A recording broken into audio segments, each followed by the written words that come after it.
Hi, readers. Today we're going to continue reading our Read Aloud Home of the Brave by Catherine Applegate. In today's session, you're going to be hearing pages 113 to 127. So sit back and get comfortable. Bus. On the day with the name of Saturday, Hannah and I wait by the road for the bus to come. It's even bigger than the school bus, with the sour breath and slow growl of a starving animal. The door squeals open and I follow Hannah up the stairs. She pours quarters into my glove. Here, she says, do like I do. Her money clatters into a box by the driver. But, I shake my head, the school bus is free. This one you pay for, she says. Come on, hurry up. The driver makes a face that says, stupid new to this country boy. But Hannah, I say, I can't take more money from you. Hannah tips my glove over the box and the quarters slip in with a happy jingle. She grabs my arm as the bus rushes forward. We pile into a seat near the back. See, my mom sends me money sometimes, Hannah says. Her nose and cheeks are red as sunset sky. Just, out of the blue. No explanation, no letter. It just shows up. I used to write her and say thanks, but now I don't even bother. She never writes back. Anyway, my foster mom always hands the money over to me. I give her some, and then the rest I put in a box under my bed. But it's yours to spend, I say. Not mine. Hey, you get a job, you can pay me back. Meantime, keep your eyes open. I blink. But they are. I mean, look out the window for this farm. I'm not sure if Dave's got the right stop or not. I never noticed a farm out this way. It's a very small farm, I admit. After much snow and many buildings, I see, at last, the little farm. The bus pulls over and we step into a pile of snow as high as our knees. There she is, I say. The cow is standing near a shed. She looks bored and cold. I thought she was a girl, Hannah says. She has horns. Girl cattle can have horns, I explain. Really? Hannah asks. Way to go, girl cow. So, now what? When I take a deep breath of icy air, it is like swallowing an arrow. Now, I say, I get my job. Next chapter, Lou. It's a hard walk to the house where the owner of the cow lives. Much snow makes a home in my boots. When we get to the door, Hannah shows me a button that makes music happen, and soon the door opens. The old woman standing there doesn't seem surprised to see us. Well, hello, she says. May I help you, kids? I am Kek, I say, from Africa. And this is Hannah. From Minneapolis, Hannah adds. I'm Luis, the woman says. From the wrong side of the tracks. Call me Lou. Weren't you here the other day, talking to my cow? I nod. I just wanted to say hello to her. Lou thinks about this for a moment. It's bitter out there. Come on in.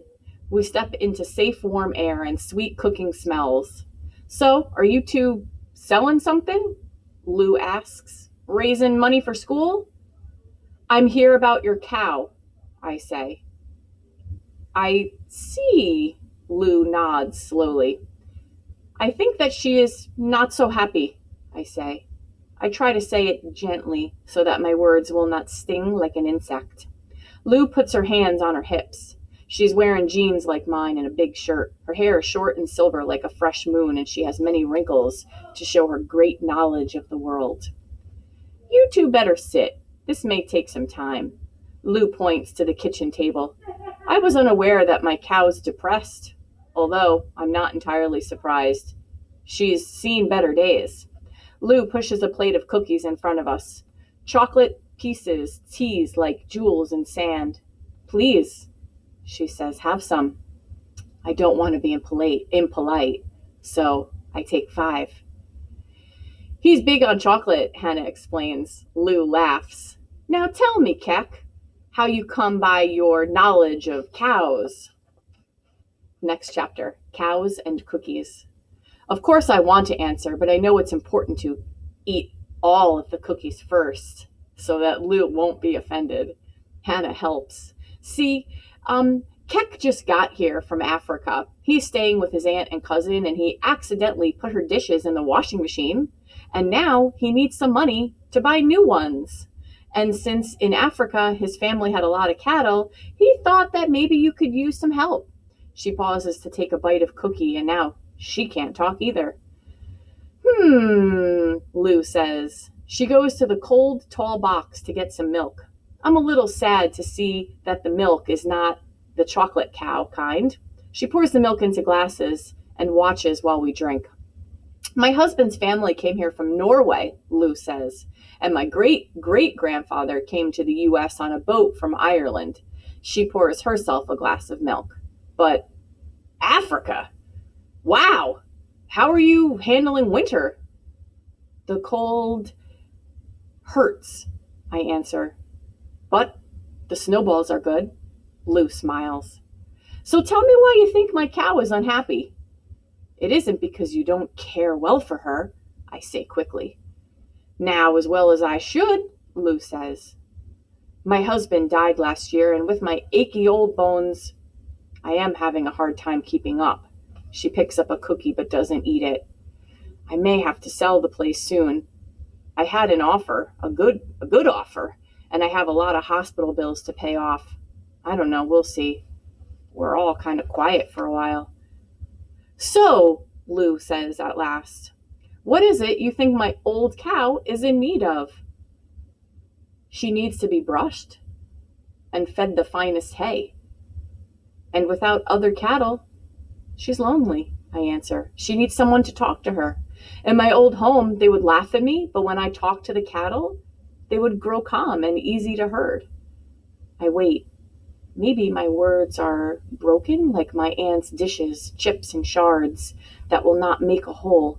Maybe this Lou will think I am a moron boy. Have another cookie, Keck, says Lou. Night talk. That night, I wait far into the darkness for Ganwar to come home. He stumbles a little when he crosses the room, and he carries a bitter smell of smoke. Where were you? I ask. With some friends, he says, and he plops onto the sofa like a sack of grain. I've been waiting for you, I say. I wanted to tell you my news. I got a job. Ganwar lifts his head to stare at me. A job? Doing what? Helping a lady take care of her farm. For a while, at least. She's old and her husband died last year. She can't pay me very much, but I think I'll make enough to buy new dishes for your mother. Ganwar's eyes say I'm telling a lie or maybe a joke. How did you get a job like that? I lift my shoulders. I just went to her door and asked. Her cow didn't look good. Father would never have owned such a sad-looking animal. Ganwar drops his head and covers his eyes with his hand. Amazing. You just went to her door? I nod. I've been here a year and a half, Ganwar sighs. You've been here, what, a week? We're quiet for a while. I can hear the cold box humming. I do not want Ganwar to be angry with me. I want him to understand, because he is the only one who can. I miss the cattle, I say at last. I miss moving them, watching them graze, the sun so hot on your back, father singing. Ganwar doesn't answer. I think maybe I should not talk of days past with my cousin. I cringe, waiting for the heat of his words. Ganwar rubs his eyes. When he speaks, his voice is sad, not angry. I always knew what to do, he says. Morning, they'd graze. Noon, we'd lead them to a stream. Afternoon, we'd head for home. We always had somewhere to go.